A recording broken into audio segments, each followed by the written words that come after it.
नमस्कार दोस्तों, स्वागत है आपका आपके अपने YouTube channel exam Guru tips and tricks में। दोस्तों हम एनटीपीसी ग्रुप डी परीक्षा यहाँ पे बायोलॉजी का टॉपिक कर रहे हैं। रुक्मणी पब्लिकेशन की बुक को कह सकते हैं, प्लेटफॉर्म की बुक को, और हम 3 टॉपिक कर चुके हैं। टोटल मैं वीडियो का साइज बता देता हूँ, 20 वीडियो में पूरे बुक को कवर करेंगे। और आपने 3 वीडियो देखा और 3 वीडियो में देखा कितना इंपॉर्टेंट है। और पहली बार जो बच्चा मुझे देख रहा है, मैं चाहता हूँ आप तीनों वीडियो देखो और 20 वीडियो तक आपकी बायोलॉजी अगर जो आप पढ़ चुके हो तो कहीं ना कहीं रिवीजन हो जाएगा, और नहीं पढ़े हो तो कहीं ना कहीं आपके प्रश्न प्रिपेयर हो जाएंगे। मैं एक बार फिर से बोलता हूं, जब भी वीडियोस देखो कॉपी पेन लेकर बैठो। इससे ये होगा आप वन लाइनर नोट्स बना सकते हो। देखो पीडीएफ भी मैं भेज दूंगा टेलीग्राम ग्रुप में। टेलीग्राम ग्रुप को ज्वाइन कर लेना है, आपको टेलीग्राम में सर्च कर लेना है एग्जाम और गुरु और SUDHIR। लेकिन एक बात ध्यान रखना, पीडीएफ और वीडियो आपका तभी तक काम आते हैं जब तक आपकी एग्जाम से 15 दिन पहले तक काम आते हैं। लेकिन एग्जाम में जब 1 वीक बचता है तब प्रेशर माइंड पे ज़्यादा आता है, तब आप वीडियो नहीं देखोगे, तब आपके नोट्स काम आएंगे जो आप बनाए रहोगे। इसलिए आप नोट्स खुद से जरूर बनाएं और लिख के क्वेश्चंस को करने की प्रैक्टिस करें, ठीक है। और एक बात और, एक खुशखबरी मैं देना चाहता हूँ, नेक्स्ट मंडे से मैं फिजिक्स भी स्टार्ट कर दूंगा, ठीक है। साथ में चलेगा, या ये होगा कि 3 दिन आपका बायो आएगा और 3 दिन आपका फिजिक्स आएगा। फिजिक्स की बात करें 30 वीडियोज में आपके पूरे बुक को हम कवर करेंगे, ठीक है। एक और बार और आप लोग शेयर जरूर किया कीजिए वीडियो को। चलिए सेशन को शुरू करते हैं। उससे पहले हम चाहेंगे जो भी लोग अनअकैडमी SSC मेंस की तैयारी करते हैं वो लोग अनअकैडमी पे इंग्लिश का कंप्लीट फुल लेंथ मेंस के लिए मॉक टेस्ट दे सकते हैं 7 तारीख को 8 बजे, रात में 8 बजे दे सकते हैं। एक और फायदा यहाँ पे रहने वाला है, आप मॉक टेस्ट देते हैं 200 क्वेश्चन का मॉक टेस्ट होगा, और अगले दिन आपको यहाँ पे 5:30 बजे शाम को फुल एनालिसिस मिलेगा। इसी मैम किसके द्वारा मिलेगा? आपका रानी सिंह मैम के द्वारा, ठीक है। तो कैसे करना है, आपको डिस्क्रिप्शन में जाना है, आपको लिंक मिलेगा, एनरोल कर लेना है। तो जाइए, डिस्क्रिप्शन में लिंक मिलेगा। और जो भी आपके मेंस की तैयारी करते हैं फ्रेंड्स दोस्त, उनके साथ इस लिंक को शेयर जरूर करें, क्योंकि आपके लिए ये बहुत फायदा, बहुत एडवांटेज रहने वाला है। तो कहते हैं ना, लेट्स क्रैक इट। तो चलिए सेशन को यहाँ पे शुरू करते हैं। हमारी 3 PDF है, ले सकते हैं आप, साइंस की हो, स्टैटिस्टिक्स की हो, या करंट अफेयर्स है, ठीक है। तीनों की लिंक आपको डिस्क्रिप्शन में मिल जाएगा। अब आते हैं हम मेन टॉपिक पे, बायोलॉजी का रुक्मणी पब्लिकेशन के बुक के। ये तो 5वां टॉपिक है, बीच में एक टॉपिक मैंने छोड़ दिया जिसमें 10 से 12 क्वेश्चन थे, वो भी मैं करा दूंगा लास्ट में। लेकिन हम जिसमें ज़्यादा क्वेश्चन है उसको हम पहले करते हैं। तो पहला प्रश्न है, ATP का परिवर्तन ADP में होता है। अब यहाँ पे आपके लिए 2 क्वेश्चन आपको यहाँ पे ध्यान रखना है। ATP की बात हो रही है और ADP की बात हो रही है। तो ATP क्या होता है, तो ये भी ध्यान रखना, एडिनोसिन, ठीक है, एडिनोसिन ट्राई फॉस्फेट। और ADP का होता है एडिनोसिन आपका डाइफॉस्फेट होता है, ठीक है। जब ATP से, जब क्या बोला मैंने, जब ATP से एक फॉस्फेट का अणु निकलता है तो वो आपका ADP बन जाता है, ये ध्यान रखना। तो पूरा नाम ध्यान रखना, ATP का एडिनोसिन ट्राइफॉस्फेट और ADP का एडिनोसिन डाइफॉस्फेट, ठीक है। क्लियर हो गया? आगे चलते हैं। क्वेश्चन आपका, जब ATP का परिवर्तन ADP में होता है, और कब होगा ATP का परिवर्तन ADP में? जब एडिनोसिन डाइफॉस्फेट से एक फॉस्फेट का अणु निकलेगा तो उत्पन्न होता है। क्या उत्पन्न होता है ये आपको बताना है। तो ध्यान रखिएगा, जब ATP का परिवर्तन ADP में होता है तब ऊर्जा उत्पन्न होती है। क्या? ऊर्जा, ठीक है। और ये जो ATP का परिवर्तन ADP में होता है, आपसे पूछ ले अगर जो कहाँ होता है, तो आप हमेशा ध्यान रखना, माइटोकांड्रिया में।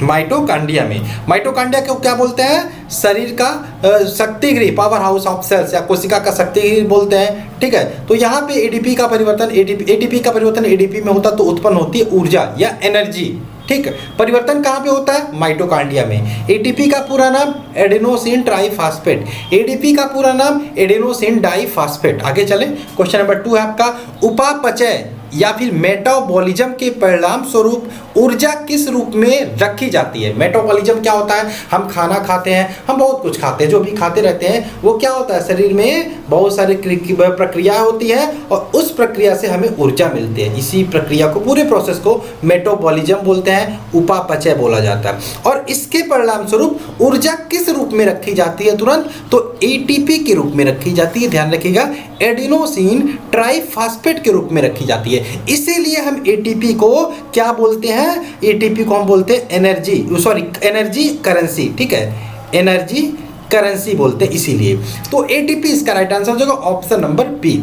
आगे चले, क्वेश्चन नंबर 3 आपका, ग्लूकोज के जल तथा CO2 के पूर्ण अपघटन में एटीपी अणु उत्पन्न होते हैं। तो ग्लूकोज के जल तथा CO2 का जब पूर्ण अपघटन होगा तो एटीपी के कितने अणु उत्पन्न होते हैं, आप ध्यान रखिएगा, इसको ध्यान मत रखो, इसको रट लो। जब भी ग्लूकोज के जल और CO2 का पूर्ण अपघटन होता है तो लास्ट में आपके एटीपी यानी कि एनर्जी के रूप में कितने अणु उत्पन्न होते हैं, 38 यानी कि 38। इसको मैं फिर से बोलता हूँ, रट लो, बहुत इंपॉर्टेंट है, ये क्वेश्चन बार बार पूछा जाता है। आगे चलें,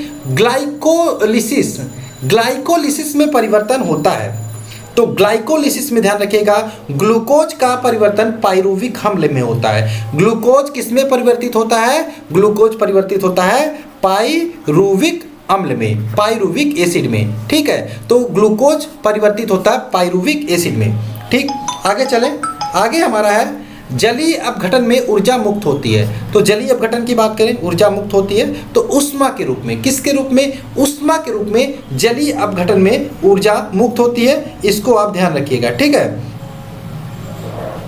तो आगे चले, क्वेश्चन नंबर 6 की बात कर लेते हैं। कार्बनिक यौगिकों के विखंडन से ऊर्जा का उत्पादन, कार्बनिक यौगिकों के विखंडन से ऊर्जा उत्पादन किसके लिए होता है, यह आपको बताना है।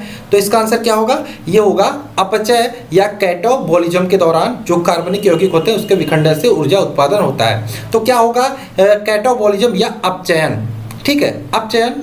तो यहाँ पे अपचयन कौन सा, अपचय हो जाएगा, ठीक, ऑप्शन नंबर बी अपचय।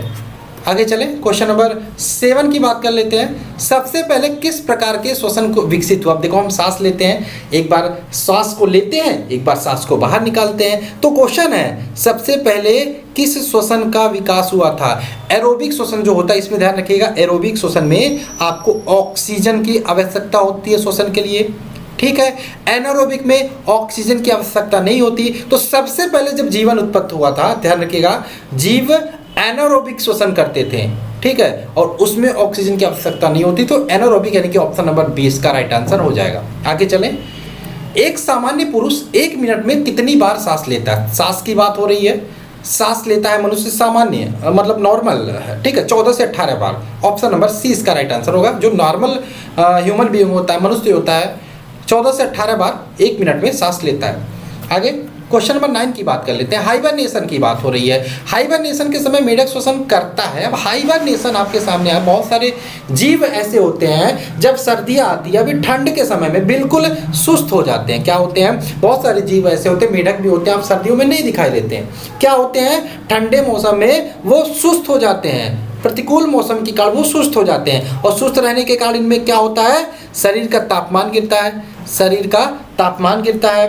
और क्या होता है, क्या जो अपचय, जो अपचयन की क्रिया होती है उनके शरीर में, उपपचय की क्रिया होती है, वो मंद पड़ जाती है। और जो ऑक्सीजन या फिर भोजन नहीं ग्रहण करते हैं, जब आपको पता सुस्त पड़ जाएंगे, भोजन कहाँ ग्रहण करेंगे, ठीक है। तो हाइबरनेशन के समय क्या क्वेश्चन है, मेढक श्वसन कैसे करता है। तो ध्यान रखिएगा, हाइबरनेशन के समय मेढक त्वचा द्वारा श्वसन करता है। मेढक जमीन में चले जाते हैं, मिट्टी में दबे रहते हैं, तो श्वसन कैसे करेंगे, नम त्वचा द्वारा, यानी कि त्वचा द्वारा वो श्वसन करते हैं, ठीक है। और मेढक जब पानी में रहते हैं तो बाह्य गिल्स द्वारा करते हैं, और मेढक जमीन पर रहते हैं तो फेफड़े या लंग्स द्वारा करते हैं, ये भी ध्यान रखिएगा। आगे चलें, मनुष्य में निर्धारित O2 की कितनी मात्रा होती है। मनुष्य में निश्वासित की बात हो रहा है, मतलब ध्यान रखिएगा, आपसे पूछा जाए मनुष्य ऑक्सीजन की कितनी मात्रा शरीर में लेता है। अब लेता तो कितना है और निकालता कितना है, ये भी आपको ध्यान रखना है। तो यहाँ पे चलिए मैं पूरा क्लियर कर देता हूँ, कितना लेता है, कितना निकालता है, ठीक है, बहुत इंपॉर्टेंट है, यहाँ से अक्सर क्वेश्चन बनते हैं, इसलिए हम क्लियर कर देते हैं, ठीक है। तो सबसे पहले हम बात करें, आप क्या करते हो, आपको पता है एनवायरनमेंट जो हमारा है, एनवायरनमेंट में उसमें क्या पढ़ते हो, 78% आप पढ़ते हो कि हाँ 78% नाइट्रोजन है। ऑक्सीजन पढ़ते हो, हाँ लगभग आपका 21% ना, 21% ऑक्सीजन है। और आप पढ़ते हो कार्बन डाइऑक्साइड पढ़ते हो, लेकिन आर्गन आपका तीसरे नंबर पे आता है, लगभग 0.09% है। और आपका जो ये है क्या बोलते हैं CO2 है, लगभग 0.03% आपका CO2 है, ये आपका है, ठीक है। अब जब ऑक्सीजन आप सांस लेते हो, छोड़ो यहाँ पे, जब आप सांस लेते हो, जब हम सांस को ग्रहण करते हैं, ठीक है, ग्रहण करते हैं तो हम पूरा नाइट्रोजन 78% ले लेते हैं। हम मिश्रण ही तो लेंगे, मिश्रण में नाइट्रोजन 78% पूरा चला जाएगा हमारे सांस से हमारे अंदर, ठीक है। और क्या जाएगा, ऑक्सीजन भी हमारा 21% चला जाएगा सांस के अंदर। और क्या जाएगा, CO2 मान लेते हैं, CO2 हमारा जो 0.03% है वो पूरा चला जाएगा। अब ये तो हो गया, जब आपसे पूछना कितना नाइट्रोजन ग्रहण करते हो, 78% ग्रहण करते हैं, 21% ग्रहण करते हैं ऑक्सीजन, और CO2 हम कितना ग्रहण करते हैं, 0.03%। अब देखना यहाँ पे, जो आप सांस लेते हो ये तो ले लिया, अब जब भी आप सांस छोड़ते हो जो नाइट्रोजन का 78% होता है, पूरा का पूरा नाइट्रोजन 78% बाहर आ जाता है, ठीक, पूरा का पूरा। ऑक्सीजन की बात करें 21% लिया आपने, 17% यहाँ पे बाहर निकाल देते हो, यानी कि यूज कितना किया, सिर्फ 4% का ऑक्सीजन का हम यूज करते हैं और 17% बाहर निकाल देते हैं। CO2 की बात देखो, सोचने वाली बात होगी, 0.03% हम कार्बन डाइऑक्साइड लेते हैं और यहाँ पे कितना हम निकाल देते हैं, ये ध्यान रखिएगा 4%, ठीक, ये ध्यान रखिएगा, बहुत इंपॉर्टेंट है।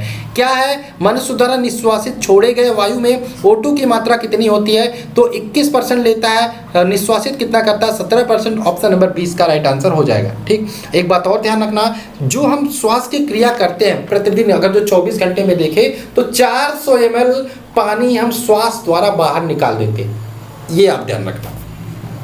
आगे चले, क्वेश्चन नंबर 11 की बात कर लेते हैं। निम्नलिखित में से कौन सा जंतु श्वसन तो करता है परंतु श्वसन अंग नहीं होते। श्वसन करता है लेकिन श्वसन अंग नहीं होते हैं, तो केचुआ, ध्यान रखिएगा, केचुआ जो होता है किससे श्वसन करता है, त्वचा द्वारा श्वसन करता है, ठीक है, श्वसन अंग नहीं होते हैं। आगे बात करें, तिल चट्टे में श्वसन अंग क्या होता है, तो ध्यान रखिए जो ट्रैकिया होता है तिल चट्टे का, वही उसका श्वसन अंग होता है। मछलियाँ गिल्स या फेफड़े से श्वास कर लेती हैं। मनुष्य की बात करें, मनुष्य किससे लेता है, मनुष्य के जो फेफड़े से लेता है, ठीक है। आगे चले, लंग्स से श्वसन क्रिया करता है। आगे चले, कोशिका में भोजन या ग्लूकोज का ऑक्सीकरण कहाँ होता है, तो कोशिका में भोजन या ग्लूकोज का ऑक्सीकरण की बात करें तो माइटोकांड्रिया में होता है, ठीक, माइटोकांड्रिया, ध्यान रखिएगा। आगे चले, ग्लूकोज के एक अणु, देखो फिर से क्वेश्चन रिपीट हुआ, मैंने बोला था इसको रट लो, एक अणु के पूर्ण ऑक्सीकरण से कितने ATP अणु प्राप्त होते हैं, 38, यानी कि 38 ATP, ठीक। आगे चलें, ATP संश्लेषण की क्रिया है, ATP मैंने बता दिया है, फिर से बताने की जरूरत नहीं है। तो ATP संश्लेषण की क्रिया कैसी क्रिया है, तो ध्यान रखिएगा ये कैसी क्रिया है, ATP संश्लेषण की क्रिया आपका ऊर्जा शोषी या जिसको बोलते हैं एंडोजेनिक, ठीक है, एंडोगोनिक ये होता है इंग्लिश, ठीक है। ATP संश्लेषण की क्रिया कैसी है, ऊर्जा शोषी, ऑप्शन नंबर 1। आगे, श्वसन में कार्बोहाइड्रेट निम्नलिखित में से विखंडित होती है, तो कार्बोहाइड्रेट किस में विखंडित हो जाती है, तो कार्बोहाइड्रेट की बात करें कार्बन डाइऑक्साइड और जल में, यानी कि CO2 आपका और किसमें, H2 में, जल में विखंडित हो जाती है, तो इसका क्या हो जाएगा, कार्बन डाइऑक्साइड और जल में, ठीक, ऑप्शन नंबर बी। आगे चलें, 17 नंबर है, श्वसन है, श्वसन कैसी क्रिया है, तो श्वसन ध्यान रखिएगा कैटाबोलिक प्रोसेस है, यानी कि अपचयन प्रोसेस है, अपचयन यानी कि कैटाबोलिक प्रोसेस। आगे चलें, कोशिकाओं में तात्कालिक ऊर्जा उत्पादन के लिए निम्नलिखित में से क्या लिया जाता है। अब देखो यहाँ पे कोशिकाओं में, आप पता खिलाड़ी मैदान में खेल खेलते हैं तो उन्हें तत्काल ऊर्जा की जरूरत होती है, तो क्या वो खाना थोड़ी खाएंगे, खाना पता नहीं पाचन क्रिया होगी, ऊर्जा कितने समय बाद मिलेगा, वो ग्लूकोज लेते हैं, ग्लूकोज से हमें तुरंत या तात्कालिक ऊर्जा मिलती है। और ये भी आपको पता होगा 1 ग्राम ग्लूकोज से कितने संपूर्ण ऑक्सीकरण से कितने ATP हमें ऊर्जा प्राप्त होती है, 38 ATP, ठीक है। तो ग्लूकोज लेते हैं, यानी कि ऑप्शन नंबर डी इसका राइट आंसर होगा, ठीक। आगे चलें, नेक्स्ट है, मछली किसकी सहायता से सांस लेती हैं, अब ये मुझे कराने की जरूरत नहीं है, किसकी सहायता से सांस लेती हैं, आपका गिल्स की सहायता से, ठीक है, गिल्स इसका राइट आंसर होगा, ऑप्शन नंबर सी, गिल्स की सहायता से, गलफड़े होते हैं गिल्स, ठीक है। मनुष्य फेफड़ों से सांस लेते हैं, ये भी पता होना चाहिए आपको। इनमें से किस में ऊर्जा का उत्पादन होता है, किस में ऊर्जा का उत्पादन होता है, तो इसका आंसर हो जाएगा श्वसन की क्रिया में, ठीक, श्वसन की क्रिया में, ऑप्शन नंबर ए। आगे चलें,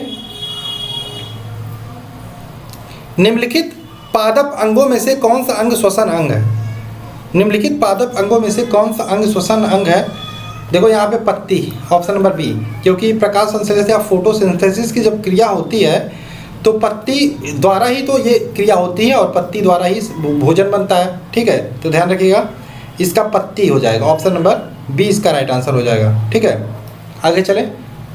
प्रकाश संश्लेषण किसमें होता है, इनमें से किसमें प्रकाश संश्लेषण होता है?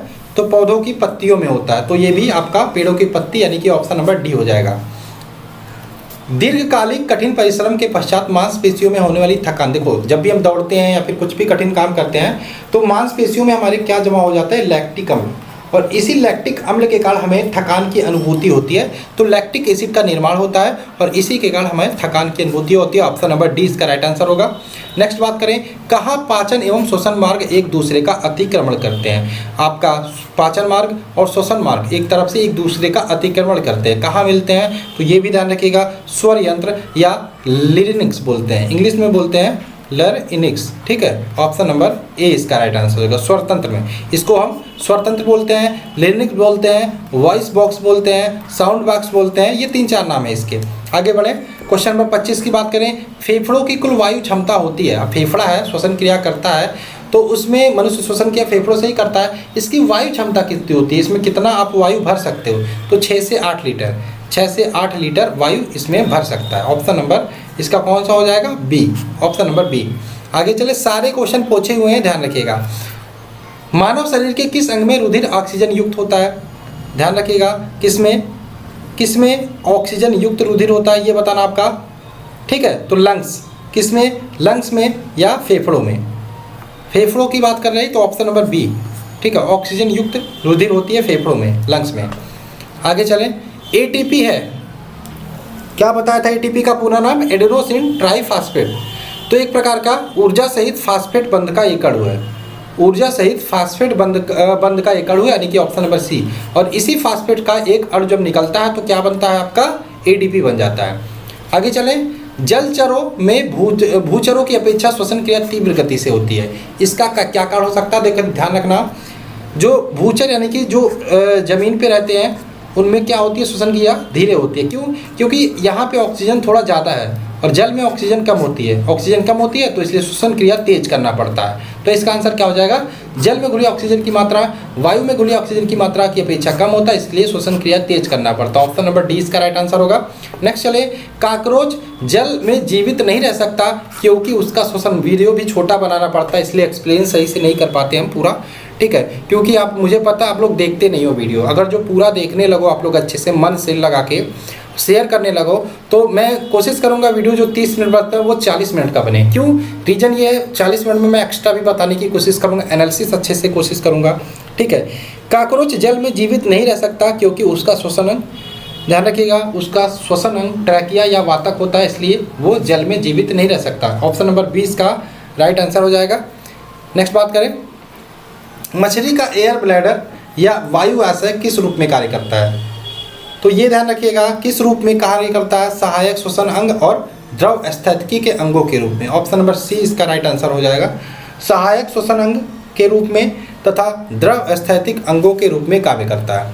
लंबे समय तक कसरत का मुख्य ईंधन क्या होता है? देखो आप लंबे समय तक कसरत कर रहे हो तो आप में ग्लूकोज तो कम हो जाएगा, तो एनर्जी हमारा शरीर कहाँ से लेगा?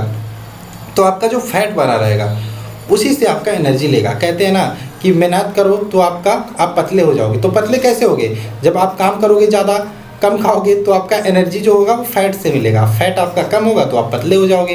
तो फैट यानी कि वसा, ऑप्शन नंबर ए इसका राइट आंसर होगा। ठीक है, आगे चले, कौन सी शिरा फेफड़ों से हृदय में शुद्ध रक्त लाती है? शिरा की बात हो रही है तो यहाँ पे ध्यान रखिएगा, फुफ्फुस शिरा जो होता है वो शुद्ध रक्त ले आता है। दो चीज़ें होती हैं, एक शिरा होता है और क्या होता है, एक तो धमनी होता है। शिरा हमेशा अशुद्ध रक्त लाती है, ठीक है, अशुद्ध रक्त लाती है, और धमनी यहाँ पे हमेशा शुद्ध रक्त लाती है। लेकिन इसी शिरा में एक फुफ्फुस शिरा होता है जिसको हम पल्मोनरी वेंस बोलते हैं। ठीक है, फुफ्फुस शिरा, इंग्लिश नाम नहीं याद रहता मुझे। ठीक है, और धमनी की बात करें, आपका पल्मोनरी, फुफ्फुस करें या फिर पल्मोनरी धमनी, पल्मोनरी एक ही चीज़ है, फुफ्फुस और पल्मोनरी, ये हिंदी है या इंग्लिश है? पल्मोनरी धमनी, ये अपवाद ध्यान रखिएगा। सिरा हमेशा अशुद्ध रक्त लाता है, धमनी हमेशा शुद्ध रक्त लाता है, लेकिन जो फुफ्फुस सिरा होता है यानी कि पल्मोनरी वेन्स होता है वो शुद्ध रक्त लाता है, ठीक है, शुद्ध रक्त लाता है। और जो पल्मोनरी धमनी होती है वो आपका कैसा लाता है, ये अशुद्ध रक्त लाता है, ये आपका अपवाद है, ये ध्यान रखना है। तो कौन सा सिरा फेफड़ों से शुद्ध रक्त हृदय में ले जाता है, ठीक है, फेफड़ों से हृदय तक शुद्ध रक्त लाती है, तो ये इसका आंसर क्या हो जाएगा, फुफ्फुस सिरा। फुफ्फुस सिरा यहाँ पे शुद्ध रक्त लाती है, तो फुफ्फुस सिरा इसका राइट आंसर हो जाएगा, ठीक। आगे चलें, प्लूरा किसका आवरण है, प्लूरा। अब देखो शरीर में जितने भी अंग होते हैं उसमें एक बाहरी आवरण होता है जो उसकी सुरक्षा करता है, उसी प्रकार से प्लूरा की बात करें वो किसका आवरण है, तो फुफ्फुस या फेफड़ा का, फेफड़े का सुरक्षित रखने का जो बाहरी आवरण होता है वो फुफ्फुस होता है, ठीक है। आगे चलें, नेक्स्ट हमारा है मानव शरीर में कंठ को क्या कहते हैं, कंठ को क्या कहा जाता है, तो कंठ को क्या कहते हैं, लिर्निक्स। अभी मैंने बोला आपका कंठ को वॉइस बॉक्स बोलते हैं या फिर साउंड बॉक्स बोलते हैं या स्वर यंत्र बोलते हैं या इंग्लिश में लिर्निक्स बोलते हैं। ऑप्शन नंबर क्या हो जाएगा, वॉइस बॉक्स, क्या दिया है इसमें, ठीक है, वॉइस बॉक्स है ये, ठीक है, वॉइस बॉक्स बोलते हैं या साउंड बॉक्स बोलते हैं, ठीक है, या लिर्निक्स बोलते हैं या स्वर तंत्र बोलते हैं, ये चारों नाम ध्यान रखिएगा। आगे चलें, वयस्कों में सामान्य रूप से दिल की धड़कने की दर क्या होती है, तो ये तो सबको पता होगा, 72 से 80 बार पर मिनट, 72 से 80 बार। श्वसन क्रिया क्या होती है, 14 से 18 बार, ये भी ध्यान रखिएगा। और ये भी ध्यान रखिएगा सामान्य व्यक्ति से ज़्यादा श्वसन दर होती है, ये धड़कने की दर होती है बच्चों में, ठीक है, बच्चों में ये दिल धड़कने की जो दर होती है वो ज़्यादा होती है वयस्कों से, ठीक है। और एक बार जब मनुष्य सांस लेता तो कितनी वायु अंदर ले जाता, तो ये भी ध्यान रखिएगा 500 ml, ठीक, 500 ml। आगे चलें, मानव श्वसन में क्या छोड़ता है, मानव श्वसन में क्या छोड़ता है, क्या गैसों का मिश्रण छोड़ता है, कह सकते हैं गैसों का मिश्रण छोड़ता है, लेकिन और देखते हैं, ऑक्सीजन छोड़ता है, कार्बन डाइऑक्साइड छोड़ता है, कह सकते हैं, ऑप्शन नंबर डी। ये तो सबको पता, यही बोला जाता है हम लोगों से शुरुआत में, ठीक है। वैसे कार्बन डाइऑक्साइड भी छोड़ता है, नाइट्रोजन भी छोड़ता है, जो लेता है वो छोड़ता है, लेकिन मेन जो अंदर से निकालता है बात हो रही है, तो आपको पता है कार्बन डाइऑक्साइड 0.03% ही लेता है, लेकिन 4% छोड़ता है, तो कह सकते हैं carbon dioxide, option number D इसका राइट आंसर होगा। नेक्स्ट, गले का एक फैला हुआ हिस्सा जो लड़कों में आवाज़ बॉक्स बढ़ाने के लिए जिम्मेदार होता है उसको क्या कहते हैं, क्या बोलते हैं, एडम्स एप्पल या एडम का सेब, ऑप्शन नंबर डी याद रखिएगा, ठीक है। आगे चलें, निम्न में से छोड़े गए श्वास में शामिल होता है, अब आप जो सांस छोड़ते हो क्या उसमें हाइड्रोजन होता, नहीं होता, हीलियम होता, नहीं होता, जलवाष्प होता है, लेकिन ये किसकी बात हो रही है, गैस की बात हो रही है, तो नाइट्रोजन इसका राइट आंसर होगा, ऑप्शन नंबर डी, ठीक। आगे चलें, श्लेष्मा झिल्ली की सूजन को कहा जाता है, श्लेष्मा झिल्ली के सूजन को क्या कहा जाता है, तो ब्रोंकाइटिस कहा जाता है, ऑप्शन नंबर ए, ब्रोंकाइटिस कहा जाता है, ठीक। आगे चलें, हमारे फेफड़े में कितनी कोशिकाएं होती हैं, तो हमारे फेफड़े की बात करें 600 मिलियन से ज़्यादा कोशिकाएं होती हैं, ठीक है, लगभग 600 मिलियन से ज़्यादा कोशिकाएं होती हैं, यानी कि ऑप्शन नंबर डी इसका राइट आंसर होगा, ठीक। आगे चलें, क्वेश्चन नंबर 41 है, मनुष्य में पाया जाने वाला श्वसन पिगमेंट है, मनुष्य में पाया जाने वाला श्वसन पिगमेंट होता है, तो ये होता है हीमोग्लोबिन, यानी कि ऑप्शन नंबर डी हीमोग्लोबिन। और ध्यान रखिएगा इसी हीमोग्लोबिन में हिम नामक रंजक पाया जाता है जिसके कारण हमारे खून का रंग लाल होता है, ठीक है। आगे चलें, ये 42 क्वेश्चन है, अच्छा और है, सॉरी और है, मैंने सोचा 41 ही है, चलिए आगे करते हैं। नेक्स्ट है, किस वर्ग के प्राणियों में श्वसन गलफड़ों अथवा फेफड़ों के द्वारा होती है, किस वर्ग के प्राणियों में श्वसन गलफड़ों अथवा फेफड़ों, यानी कि गलफड़ों से भी होती है और किससे, फेफड़ों से भी होती है, ये आपको बताना है, ठीक है। तो ये क्या हो जाएगा, इसका आंसर बताइए, इसका आंसर हो जाएगा उभयचर वर्ग के जो प्राणी होते हैं वो गलफड़ों से भी श्वसन करते हैं और आपका किससे, फेफड़ों से भी करते हैं, ऑप्शन नंबर डी इसका राइट आंसर होगा। नेक्स्ट चलें, निश्वासन किसके द्वारा होता है, निश्वासन इसकी ये होता है फेफड़ों की अवस्फीति के द्वारा, ठीक है, फेफड़ों की अवस्फीति के द्वारा।